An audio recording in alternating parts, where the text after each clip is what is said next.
Bonsoir à tous et bienvenue dans un City Light un peu exceptionnel vu la notoriété de notre invité de ce soir.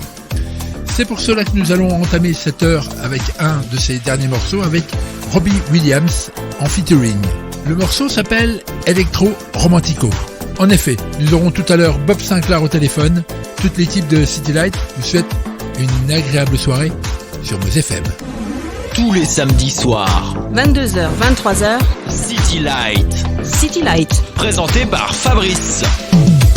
Pendant le confinement, DJ Bob Sinclair offre des lives sur Internet. Et quelle chance nous avons de l'avoir avec nous au téléphone. 22h, 23h. Allô, allô ? C'est City Light. Tu m'entends ? Tous les samedis soirs sur Meuse FM. Bonsoir Bob. Bonsoir, comment tu vas et comment allez-vous ? Eh bien écoute, moi ça va bien. Dans mon émission City Light, on parle uniquement musique. Dis donc, ça fait déjà 22 ans de carrière pour toi. Je ne vois pas de quoi tu parles. Je suis arrivé il n'y a pas si longtemps que ça. Qu'est-ce que c'est cette invention ? Mais oui, mais tu vois, et je vis un moment de plénitude artistique. Je sais pas comment t'exprimer. Alors je suis désolé, c'est un moment où tout le monde est chez soi et les gens souffrent et des gens meurent et ça c'est une catastrophe. Mais en tout cas, moi je partage un moment avec les gens qui est extraordinaire. C'est comme si j'avais travaillé pendant 30 ans pour arriver aujourd'hui pour leur donner un petit moment à nous, comme un truc très personnel, comme ça, très intimiste, à travers ma musique, ma culture musicale et tout ce que j'ai fait depuis 30 ans. C'est incroyable. Pas tout à fait 30 ans. Là, tu te vieillis. Bah si, parce que j'ai commencé, j'ai créé mon label en 1994 et j'ai fait mes premiers mix aux alentours de début 90, au Palace, au Bain Douce, etc. Donc tu vois, ça fait un petit moment. Donc j'ai commencé à 20 piges. Oui, c'est vrai. Et oui. Donc c'est aujourd'hui refaire découvrir tous ces classiques. Moi, là, j'ai aucune pression de faire danser les gens. Les gens sont là, ils partagent avec moi, ou sinon ils vont voir d'autres choses. Il y a pas mal de DJ et de comptes certifiés sur tous les réseaux qui font des choses intéressantes comme de la cuisine, enfin de la gym, plein de choses. Mais donc là, je leur fais découvrir un peu mes classiques et c'est un moment extraordinaire. Oui, moi j'avais envie de parler de ta carrière. Mais je t'en prie. Alors, de tes débuts avec ce fameux titre avec le sample de Jane Fonda. Alors mes débuts c'est donc le sample de Jane Fonda c'est 1998, mais mes débuts sur le label Guido Productions c'est 1994 avec Mikey Bob, avec Réminiscence Quartet, tout ça. Bon, toi tu veux parler de la période Bob Sinclair, ok. Oui, tout à fait. Avant tu avais un autre sobriquet, un autre pseudonyme. Oui, il y en a eu plein, parce qu'à l'époque on pouvait pas imaginer qu'avec un nom de DJ, on pouvait être un artiste et voyager dans le monde et faire cette production à travers ce nom et développer une carrière d'artiste surtout. Donc Bob Sinclair, il est né en 97 avec un premier maxi vinyle, ensuite deuxième maxi vinyle, troisième maxi vinyle, et j'ai fait un album qui s'appelait Paradise, mais c'était comme un one shot en fait. Je pensais même pas que j'allais en faire un deuxième, parce qu'encore une fois, c'est les Français qui ont inventé cette culture les Français de l'électro, la French Touch, qui ont associé leur image d'artiste à la musique. Donc tu vois, c'était tout nouveau. Oui. Alors la légende dit que ça a démarré avec Thomas Bangalter, cette histoire.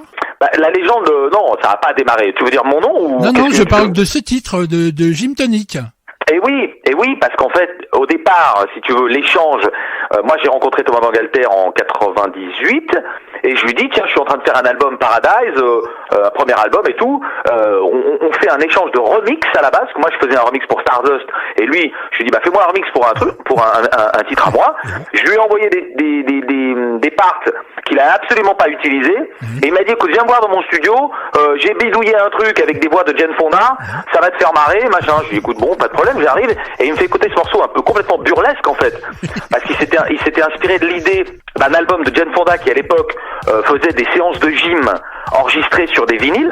Lui qui était pas fait pour danser, qui était fait pour faire de la gym. Évidemment, qui était fait pour faire de la gym. Donc j'ai dit tiens, c'est drôle d'imaginer Bob Sinclair en train de jouer, en train de faire le DJ pendant la séance de gym de Jane Fonda. Mais c'est parti d'un truc complètement, je veux dire, burlesque, tu vois, une joke. Tu sais que ce morceau-là, il est toujours culte, hein. Bien sûr. Une autre période que j'essaye d'aller vite, ça va être compliqué, mais une période que j'aimerais évoquer avec toi, c'est cette collaboration avec Céron. Oui, la collaboration avec Céron, elle a commencé en fait le jour où j'ai samplé un titre à lui. I Feel For You pour Feel For You. Sur le titre I Feel For You. Oui, tout à fait. Alors, c'était sur le... Non, c'était Je Suis Musique, c'était pas Je Suis Musique. Oui, sur l'album Je Suis Musique, il y avait 4 titres. Ah bah Je Suis Musique, voilà. Oui, Donc oui, j'ai pris un bout de sample comme ça, d'une musique à lui originale que j'ai bidouillé, et puis je l'ai appelé... et The j'ai Look tombé of sur son Love, le fils. titre, c'était The Look of Love. The Look of Love, pardon, voilà. Oui, Et c'est ça. Je suis incollable sur Sinclair et incollable sur Ceron. Ah oui, bah écoute, c'est adorable. Alors en tout cas, moi je l'appelle, j'avais réussi à avoir son numéro par la SACEM, il était à Los Angeles, j'ai eu son fils qui avait 20 ans à l'époque, Oui, Greg. et on a eu un arrangement, et puis il m'a fait venir en disant viens enregistrer dans mon studio à Los Angeles, j'ai des voix super, donc voilà, c'était le début de la collaboration. Ensuite en 2001, comme il a vu que tous les DJ de la French Touch et du monde entier ressemblait son catalogue, et ben il s'est dit tiens, bah fais-moi une compilation, rebidouille-moi une compilation avec tous mes classiques. Donc j'ai fait Siron by Bob Sinclair en 2001. C'est la meilleure de toutes celles qui ont été faites, hein, et de très loin. Bah c'est adorable, merci à toi, De très vraiment. loin. Autre chose concernant Ceron, j'essaye d'aller toujours très très vite. Hein. C'est quand même étrange puisque ton Love Generation, il a été repris pour faire le générique de la Starac, alors que le premier générique était un sample de Ceron. Exact. Écoute, c'est un moment où ils cherchaient, ça faisait quoi, je pense 2-3 ans qu'ils avaient ce titre de Ceron, avec un sample de Ceron, et ils voulaient changer. Et moi j'avais déjà sorti le disque en vinyle, et puis Pascal Nègre à ce moment-là, qui était le boss de Universal, j'étais chez Universal avec Love Generation, et il m'a dit écoute, moi si tu veux, j'avais au départ un petit goût amer d'associer ma musique à une émission de télé-réalité, mais en fait, bon... il m'a dit clairement refuse pas le succès parce qu'on va être numéro 1 des ventes, ça va être monstrueux. Donc c'était à un moment, c'était après 10 ans de carrière, en 2005, où bon j'ai dit allez ouvrons la porte, et puis ensuite ça m'a donné raison puisqu'on j'ai cartonné, et après le DJ est devenu vraiment identifiable. T'as été numéro 1 partout hein, avec ce titre. Hein. Ah c'était monstrueux, monstrueux, c'était magnifique. Ouais, c'était incroyable. Autre chose, tes rapports avec la pop culture, parce que alors c'est incroyable, à chaque fois qu'on voit une image de Bob Sinclair, là la dernière qu'on voit c'est ce maquillage à la David Bowie, très pop culture. Et oui, en fait j'aime les classiques, j'aime les images fortes, et puis je suis très nostalgique en fait dans tout ce que je fais. Alors ça a du bon et ça a du moins bon. C'est qu'en fait ma musique ne s'inscrit jamais dans le moment présent, elle a toujours un petit côté revival, et puis bon ça plaît ou ça plaît pas. Alors parfois aujourd'hui c'est l'électro, demain c'est le reggaeton, tout ça. Donc moi j'essaie de faire une musique qui passe entre toutes ces choses. C'est ce que j'allais dire, t'as réussi à faire les deux, hein. Oui, bien sûr. Bon, en tout cas c'est mon style, mais la pop culture, il y a eu des très très belles choses. Hein. Ce que faisait Andy Warhol à l'époque, qui était complètement critiqué dans les débuts des années 60, aujourd'hui on les placarde sur des t-shirts, on en fait des posters, on en fait voilà. Donc tu vois ce qui est pop culture aujourd'hui était décrié hier, et puis regarde le rock, enfin tout ça, voilà, toutes ces cultures qui sont nées de l'underground, sont aujourd'hui très inscrites dans la pop, hein, bien sûr. D'ailleurs, rien que ton nom, je me souviens quand j'ai commencé mon émission dans la radio, je venais avec des anecdotes, je venais avec mon passé de passionné de musique, et quand j'ai dit à toute l'équipe, par exemple, je vais sortir d'où vient le nom Bob Sinclair, on me dit ah bon, c'est pas son nom. Ben non, c'est pas son nom, en fait c'est un personnage du film Le Magnifique de Belmondo. Ça aussi c'est un autre exemple de ton amour de cette pop culture, même du cinéma. Bah si tu veux, au départ je cherchais un nom un peu disco pour faire ce projet, parce que j'imaginais un personnage justement un peu à la Céron avec des moustaches. Oui, parce qu'il faut pas oublier qu'au départ c'est un projet, c'est un one shot. Hein, voilà, au départ c'est un one shot, c'est un projet. Donc j'avais même pris j'avais casté un mec avec des moustaches pour faire des photos de presse. Je voulais même pas me mettre devant, si tu veux. Mais ensuite quand l'album a explosé, j'ai eu des demandes pour aller jouer dans le monde entier en tant que DJ. Et donc le DJ, les mecs, mais c'est pas le mec à moustache, machin, ils étaient assez surpris, donc ça a été assez drôle. Il a fallu leur expliquer qu'il y avait quelqu'un derrière le projet, c'était moi, et c'était les débuts d'une aventure incroyable. Mais alors pourquoi Bob Sinclair? Par amour du film, de Belmondo ou du réalisateur? Tu me dis Bob Sinclair, pourquoi? Tu sais, parfois moi j'intellectualise pas du tout le truc, hein. J'ai dit tiens, j'étais fan du film Le Magnifique avec Belmondo, et je trouvais que Bob Sinclair c'était un nom qui claquait. Au niveau de disco, ça faisait disco. Bon, me demande pas plus que ça, tu sais. Allez, pour finir, tes projets discographiques. Écoute, j'ai contacté Omi, un chanteur jamaïcain qui avait pour faire un nouveau titre. Donc voilà, donc je pense qu'il y a avec ce qu'on vit aujourd'hui, et les thèmes de mes chansons qui ont cartonné sur, tu vois, sur le côté universel, le partage, avec les clips, avec les enfants, etc. Je pense que c'est une belle période pour recréer un titre justement où on est tous unis avec cette énergie autour de la musique, etc. Donc voilà, donc je vais proposer une collaboration. Il m'a dit oui, donc il y a un titre qui va naître là dans les 4-5 prochaines semaines et ben j'espère que ça vous plaira. Un peu côté Afrique, tu vois, Afrique, mais avec des chœurs, avec des voilà, j'imagine ça comme ça. Donc ça va nous plaire.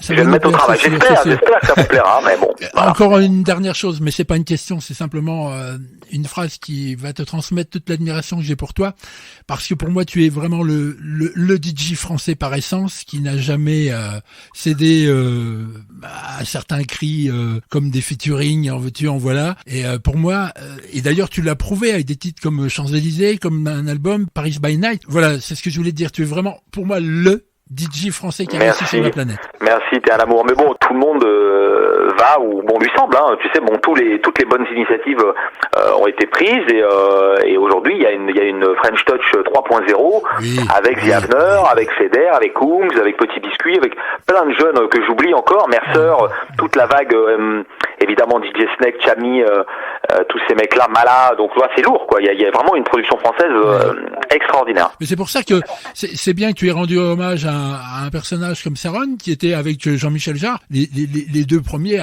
justement à une French Touch, mais avant les 1.0, 2.0 et 3.0. Hein. Ah oui, c'est sûr.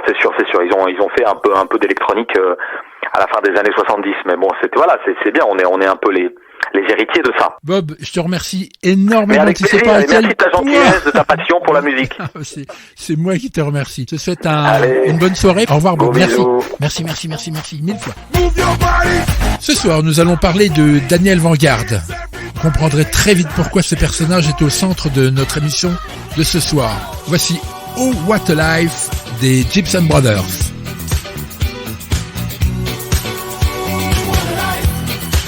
J'aurais pu vous parler de Daniel Vanguard dans plein d'émissions spéciales, comme une émission sur la French Touch.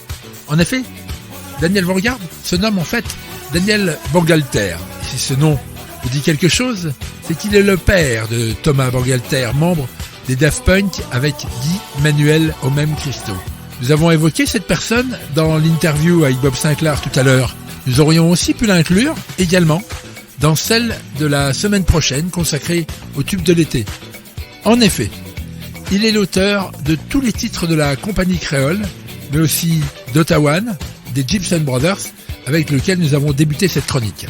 Tout commence pour lui en 1970, où il va enregistrer un album dont quelques titres vont émerger, comme Un bombardier avec ses bombes, et comme Le juge avait mal mangé.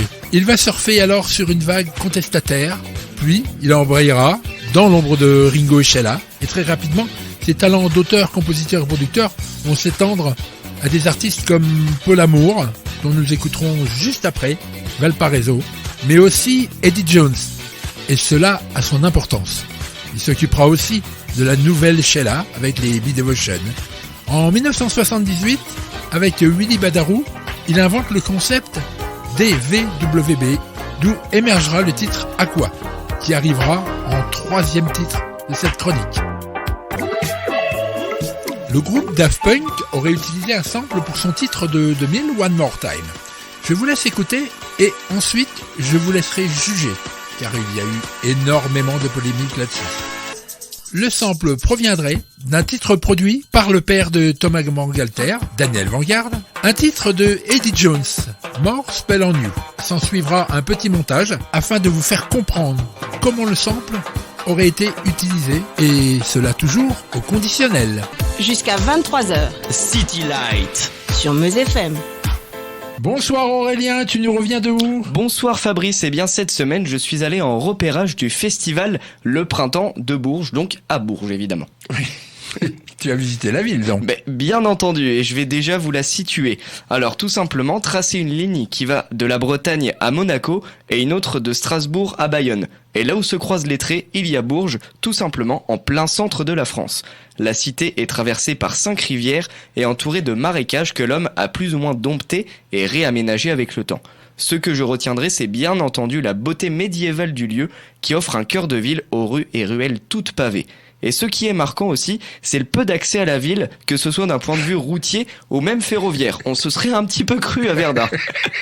Bon allez, revenons au festival qui offre une multitude d'endroits où se passent les concerts.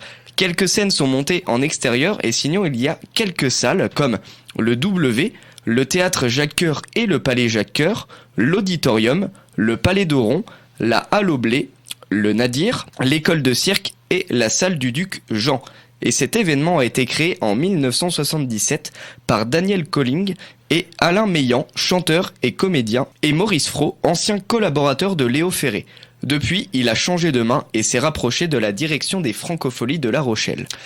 Qu'y aura-t-il cette année ? Eh bien, pour ton plus grand plaisir, il y aura Us l'Enfoiré. Oh mon Dieu, tu me fous la trouille, Aurélien. Mais non, rassure-toi, ce n'est pas lui que je vais évoquer ce soir. Il y aura Alain Souchon, Ronan Luce, La Grande Sophie, Philippe Catherine, The Avener. Ah là, tu commences à m'intéresser. Il y aura aussi Matt Pokora et M, mais je ne vais évoquer aucun de ceux-là. Allez Aurélien, mettons fin au suspense. Eh bien, c'est de Catherine Ringer que nous allons parler ce soir. Catherine Ringer, qui est la chanteuse d'Erita Mitsuko, bien sûr. Exactement, Fabrice. Personne n'a oublié Marcha Baila, le premier tube de 1985, du duo formé donc par Catherine Ringer et Fred Chichin en 1979. Et malheureusement dissous au décès du garçon en 2007. Le nom de Rita Mitsuko est choisi pour sa beauté et sa sonorité internationale. Il associe le nom de la stripteaseuse Rita Renoir à celui du parfum Mitsuko de Guerlain. Ce groupe a beaucoup joué sur son talent, mais aussi sur leur histoire personnelle. Un peu comme on fabrique un mythe. Lui sortait soi-disant de prison lorsqu'il rencontre Catherine qui, elle, viendrait du monde du porno. Alors parlons tube et musique, puisque le concept c'est Catherine Ringer chante les Rita Mitsuko. C'est 11 albums et des titres comme Andy, C'est comme ça, Les Histoires d'A, Singing in the Shower avec les Sparks. Ouais, les Sparks qui sont tout aussi perchés que les Rita. Hein. Et encore perché, c'est peu dire, Fabrice. Moi, j'aurais même utilisé un autre mot.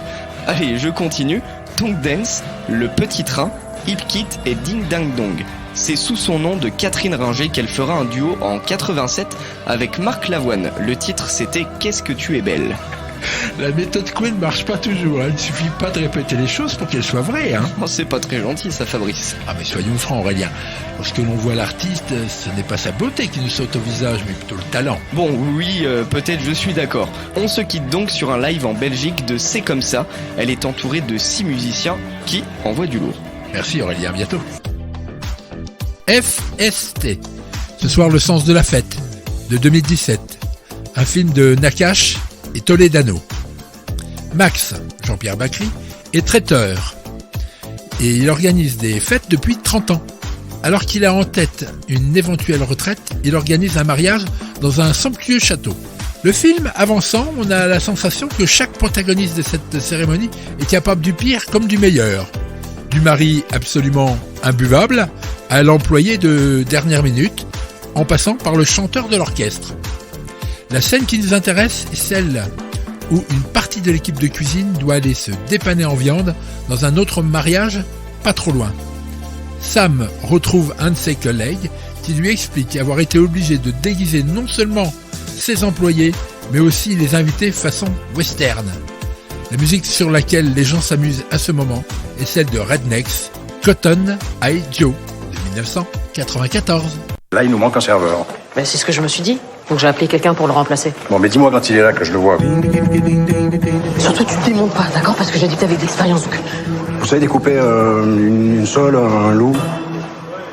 Un loup? Un turbo? J'ai des notions mécaniques, mais...